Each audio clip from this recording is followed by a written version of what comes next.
Hi friends, welcome to SJP all in one blogs. నేను మీ శిరీష. నేను ఊరికి వెళ్ళినప్పుడు ఆ అమ్మ అయితే నాతో జున్ను పాలు అయితే ఇచ్చి పంపించింది. ఇంకా ఇక్కడ జున్ను పాలతో అయితే జున్ను కేక్ అయితే తయారు చేశాను. జున్ను అనేది ఒక్కొక్క ఏరియాలో ఒక్కొక్కలాగా చేస్తారు. ఇంకా మా దగ్గర అయితే ఈ విధంగా చేస్తాము. చేసే ప్రాసెస్ మొత్తాన్ని అయితే స్కిప్ చేయకుండా చూసేయండి. మన వీడియో కానీ మీకు నచ్చినట్టయితే ప్లీజ్ సబ్స్క్రైబ్ చేయండి. అలాగే ఇక్కడ జున్ను ఏ విధంగా తయారు చేసుకోవాలో వచ్చేసేయండి, చూసేద్దాం. ఫస్ట్ అయితే మనం జున్ను పాలు స్వీట్నెస్ కోసం అయితే బెల్లం అయితే వేసుకుందాము. ఈ బెల్లాన్ని అయితే బాగా నలగొట్టేసుకొని మెత్తగా ఒక గిన్నెలో అయితే వేసేసుకుందాము. ఇక్కడ నేనైతే బెల్లాన్ని కొంచెం వాటర్ వేసేసి కరిగించి అయితే వేసుకుంటున్నాను. ఈ విధంగా మనం బెల్లం అనేది కరిగించి చేసుకోవడం వల్ల జున్ను చేసే ప్రాసెస్ అయితే చాలా త్వరగా అయిపోతుంది.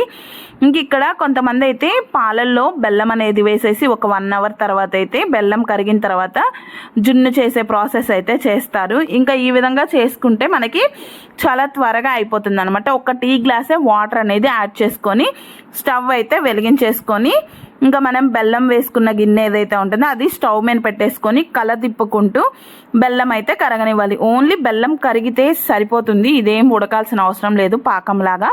ఇక్కడ బెల్లం కరిగిన తర్వాత అయితే మనం పాలు అనేది మిక్స్ చేసుకుంటే సరిపోతుంది. ఇక్కడ ఈ బెల్లం కరిగే లోపు అయితే మనం ఇందులో కావాల్సిన యాలుక్కాయలు, మిరియాలు అయితే మిక్సీకి అయితే పట్టేసుకుందాం. ఇక్కడ నేను బెల్లము యాలక్కాయలు పెద్ద జార్లో వేయడం వల్ల మిక్సీకి పడలేదు అని చెప్పేసి అందులో 1 స్పూన్ అయితే చక్కెర కూడా యాడ్ చేసేసుకొని మిక్సీకి అయితే పట్టేసుకున్నాను. ఇక్కడ ఒక 10 యాలక్కాయలు, 1 స్పూన్ మిరియాలు అయితే వేసుకున్నాము. మిరియాలు వేసుకోవడం వల్ల ఎటువంటి వాతం లేకుండా ఉంటుందని చెప్పేసి జున్నులో అయితే మిరియాలు వేసుకుంటారు. ఇంక ఇక్కడ అలా మిరియాలు మొత్తం మిక్సీకి పట్టుకున్న తర్వాత ఇంకా మనకి బెల్లం చూడండి మొత్తం అయితే కరిగిపోయింది, ఎటువంటి బెల్లం అనేది లేకుండా. దీన్ని అయితే మనం తేరు అయితే పట్టేసుకుందాం. ఇలా తేరు పట్టుకోవడం వల్ల అందులో ఏమన్నా పీచులు రాళ్ళు ఉన్నా మనకి జున్నులోకి అయితే రాకుండా ఉంటాయి. ఈ విధంగా తేరు అనేది పట్టేసుకోవాలి. ఈ విధంగా తేరు పట్టేసుకొని పక్కన పెట్టుకున్న తర్వాత అందులో మనం ముందుగా మిక్సీకి పట్టుకున్న మిరియాల పొడి, యాలకుల పొడి అయితే ఉంది కదా, అది మొత్తం అయితే వేసేసుకొని ఒకసారి మిక్స్ చేసుకుంటే సరిపోతుంది. ఇంకా మేమైతే జున్ను అయితే ఈ విధంగానే చేసుకుంటాము ఎప్పుడు చేసినా. ఇంక ఇలా మొత్తం అయితే కలిసేంత వరకు మిక్స్ చేసుకున్న తర్వాత జున్ను పాలు ఏదైతే ఉంటుందో ఆ జున్ను పాలను కూడా వేసేసుకోవాలి. ఇక్కడ నేను ఒక 1/2 లీటర్ జున్ను పాలకి 1/2 లీటర్ అయితే మామూలు పాలు అనేది అమ్మే కలిపేసి పంపించింది. కొంతమంది అయితే వాటర్ యాడ్ చేసుకుంటారు. వాటర్ యాడ్ చేసుకుంటే నీళ్ళగా ఉంటుంది జున్ను అని చెప్పేసి అమ్మ అయితే పాలే కలిపేసి పంపించింది. అమ్మ వాళ్ళకి పాలు ఉంటాయి కాబట్టి. ఇంక ఇక్కడ జున్ను ఫస్ట్ రోజు జున్ను పాలు కాబట్టి మనకి చూడండి జున్ను పాలు అనేవి కొంచెం ఎల్లో కలర్లో ఉన్నాయి కదా. ఇంక ఇలా ఈ జున్ను పాలను మొత్తాన్ని అయితే ఆ బెల్లం ఏదైతే కరిగించుకున్నామో ఆ నీళ్ళలో అయితే వేసేసుకొని మొత్తం అయితే కలిపేసుకొని అందులో 1/2 టీ స్పూన్ అయితే ఉప్పు వేసుకోవాలి. ఏదైనా మనం స్వీట్ చేసుకునేటప్పుడు స్వీట్నెస్ బాగా తెలియాలంటే అందులో కొంచెం సాల్ట్ అయితే యాడ్ చేసుకుంటే స్వీట్నెస్ అనేది బాగా తెలుస్తుంది. ఇక్కడ మనకు చూడండి మొత్తం అయితే మిరియాల పైకి ఎలా వచ్చేసాయో. ఇంక ఇలా వచ్చిన తర్వాత మనమైతే ఒక పెద్ద గిన్నె తీసుకొని అందులో ఒక 2-3 గ్లాసులు అయితే వాటర్ అయితే వేసేసుకొని ఇలా వాటర్ వేసుకున్న తర్వాత ఆ గిన్నె అయితే మనం జున్నుపాల గిన్నె ఏదైతే ఉంటుందో ఆ గిన్నెని ఆ గిన్నె లోపల అయితే పెట్టేసేసుకొని జున్నుపాల గిన్నె పైన మూత పెట్టేసుకొని అలాగే పైన ఉన్న గిన్నె కూడా మూత అయితే పెట్టేసుకొని ఇంకా మనం స్టవ్ అయితే వెలిగించేసుకొని ఒక 20 నిమిషాల పాటు జున్నును అయితే ఉడికించుకున్నామంటే జున్ను అయితే మనకి రెడీ అయిపోతుంది. ఇక్కడ జున్ను అనేది కొంతమంది అయితే డైరెక్ట్ పాలు అలానే పొయ్యి మీద పెట్టేసి చేసుకుంటారు.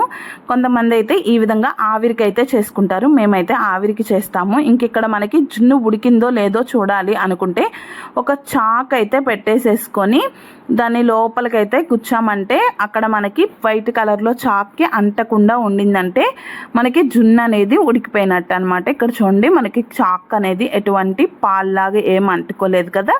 ఇప్పుడు మనమైతే జున్ను అయితే ఉడికింది. ఇంకైతే తీసేసి ఇలా జున్ను అనేది ఉడికిన తర్వాత పక్కకైతే తీసేసుకుందాము. ఇక్కడ ఆవిరి అనేది ఎక్కువగా ఉండడం వల్ల నేనైతే క్లాత్తో పట్టుకోలేక ఇంకా గిన్నె పట్టుకునే పట్ల కర్ర ఉంటుంది కదా దాన్ని పెట్టేసి అయితే గిన్నెనైతే పక్కకైతే తీసేసి ఇంకా స్టవ్ అయితే ఆఫ్ చేసుకున్నాను. ఈ విధంగా మనం జున్ను అనేది ఒక 5 నిమిషాల పాటు పక్కనైతే పెట్టేసుకోవాలి. తీసుకున్న తర్వాత ఆ వేడి మీద తీయడం వల్ల మనకి సరిగ్గా అయితే కేక్ లాగా రాదనమాట. అందుకని చెప్పేసి ఒక 5 నిమిషాలు పక్కన అయితే పెట్టేసుకొని ఇంకా గిన్నెకి అంటుకొని ఉంటుంది కదా జున్ను అనేది, దాన్ని మొత్తం అయితే చాక్తో ఇలా రౌండ్గా తిప్పేసామంటే గిన్నెకి అంటుకోకుండా కేక్ లాగా అయితే వచ్చేస్తుంది. ఇంకా ఈ విధంగా మనం చాక్ పెట్టేసి తిప్పేసిన తర్వాత ఎంటీ ప్లేట్ అయితే తీసుకొని ఈ గిన్నెను అయితే దాంట్లో బాల్ ఇచ్చుకున్నామంటే మనకి కేక్ లాగా అయితే వచ్చేస్తుంది. ఇక్కడ చూడండి ఏ విధంగా అయితే వచ్చిందో జున్ను అనేది చాలా బాగా వచ్చింది.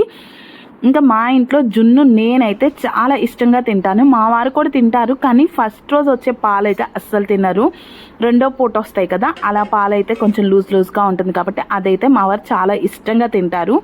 ఇంక ఇక్కడ ఈసారి అయితే మా వారు కూడా టేస్ట్ బాగుందని చెప్పేసి అయితే తిన్నారు. అంత గట్టిగా లేదు కాబట్టి మామూలు పాలు కలిపాం కాబట్టి కొంచెం లూజ్గానే ఉండింది. చాలా బాగుంది టేస్ట్ అయితే. మీరు కూడా తప్పకుండా ట్రై చేయండి. ఇంకా ఇలా పీసెస్గా కట్ చేసుకొని ఫ్రిడ్జ్లో స్టోర్ చేసేసాను అనమాట. Thank you for watching.